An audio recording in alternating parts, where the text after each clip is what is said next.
So I can almost reach out and touch you, but close enough. Welcome.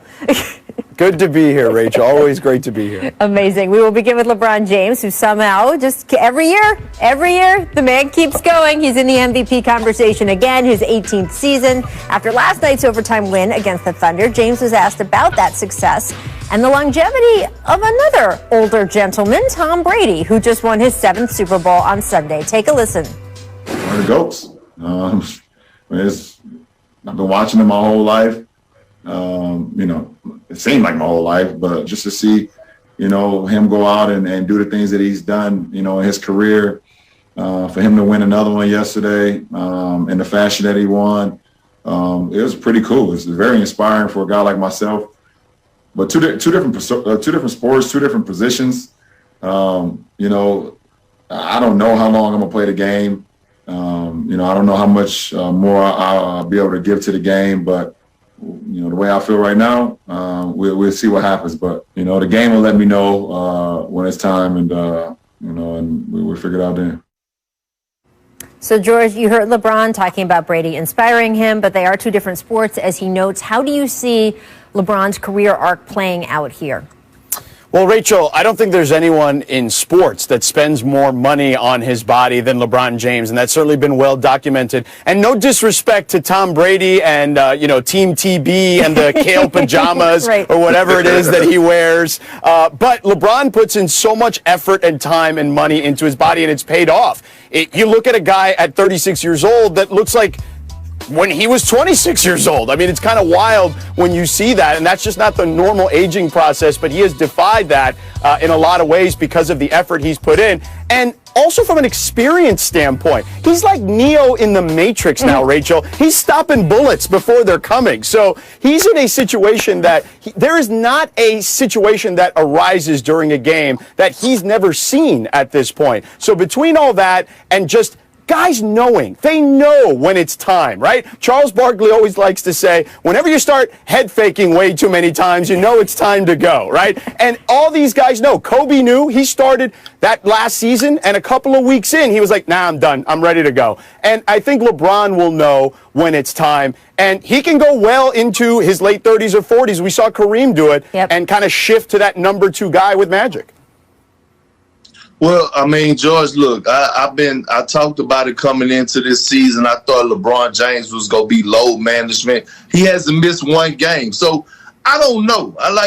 Everything he does now surprises me. And I'm just like, where is he getting this from? If you watch him, he has mastered the game of basketball. He's mastered the way that he's cutting, his feel offensively, his passes are on time, on target. Here it is. You had a guy, Wes Matthews, who had 4 DMPs over the past few weeks, and then he played last night and was huge for them defensively and offensively. And on the offensive stance, all he had to do was be ready to catch and shoot. And you look at guys like Wes Matthews and KCP, and you watch them, and when LeBron makes passes to him, those passes are even perfect. Where he's not reaching high or reaching low, it's right in the pocket. When you look at the game winner, the potential game winner that he had last night, he was upset because the inbounder bounce passed it to him, which caused him to reach low, to have to glitch to get it up. And it's just like, these are the things that he's watching, the small things, the little details that nobody else is noticing that's putting him ahead of the game. So I don't know. I think we see LeBron James at the age of 45 maybe because he's a physical specimen. And here I am the same age at 36 years old and starting my new career in life, and he's still going strong. I'm just jealous, and I don't know what else is next for him. Well, it's funny, Perk. The other day we were talking about Dwayne Wade and how he said that he thinks LeBron is a better player now, not for a 36-year-old, but overall, than LeBron was when LeBron played with Dwayne back in Miami, and that's kind of considered right now the height of LeBron's MVP seasons. Robert, Perk brings up an interesting point, though, about rest. Do you think that LeBron does need to take some games off here or there, or do you think with not that many practices this season, it's fine to play as much as he can and still stay in that MVP race? Well, he can take some games off and still be mentioned as the MVP because he's LeBron James. And I think the only person that can get in LeBron James' way is LeBron James, because he's such a guy. He's such a caring guy that wants to perform for the fans. There are no fans in the stands, but he knows people are watching on TV. He wants to be out there. So he is the only guy in the NBA that should be allowed to load manage, because he's played more games than anybody in the NBA. He's played more playoff games and logged more minutes than anybody, and he's still playing at a high rate, and he needs to take some time off. So, LeBron James, don't get in your own way. Take some time off. We won't mind. You're the only one that can load manage. There you go. I want to get to Anthony Davis. He did miss last night's game due to soreness in his right Achilles. Robert, you're here on every game here in LA with Spectrum. Do you have any concern about AD's health moving forward, or do you think this is a little load management itself?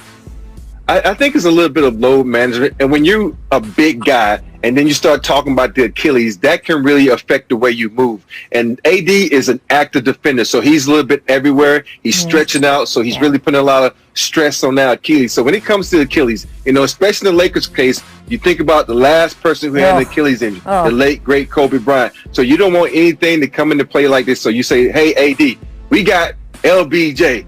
Take some time off. Make sure you do 100, because we're going to win on this another championship. So that's what you have to tell him. Rachel, I'm not concerned, but I can understand being cautious, because the biggest predictor of future injury is past injury, right? And you look at Anthony Davis, while he hasn't had a catastrophic injury, he's had a lot of little lingering injuries over the past, right? Over the last several years. And he's had several injuries to that same leg recently. So because of that, it's the middle of February, right? This team is all about winning a championship. Take your time with him. Sit him out for a couple of games, even a week or two if you have to make sure that this team is right when it comes time to try to win a championship.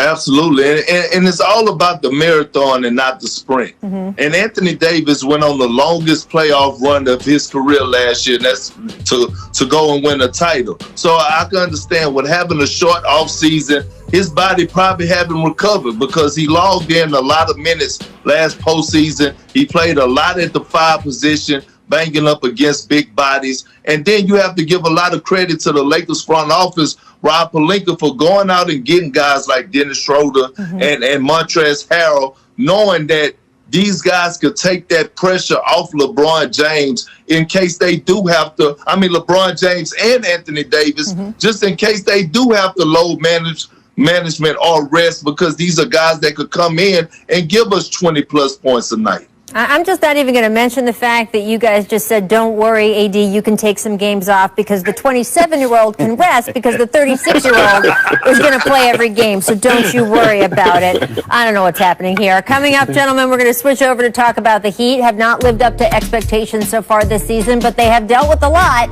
Do they shake up the roster or just stay the course now that their players are finally healthy? We will discuss that next. First, though, here is what The Jump recommends for today. This is on ESPN Plus. Our Ramona Shelburne writing about G League Ignite. That prospect, Jalen Green, everyone's so excited about his long road to the NBA draft. Check out Ramona's story to learn more about Green, who is currently projected as a top 5 pick by ESPN. This is a good one. Go check it out.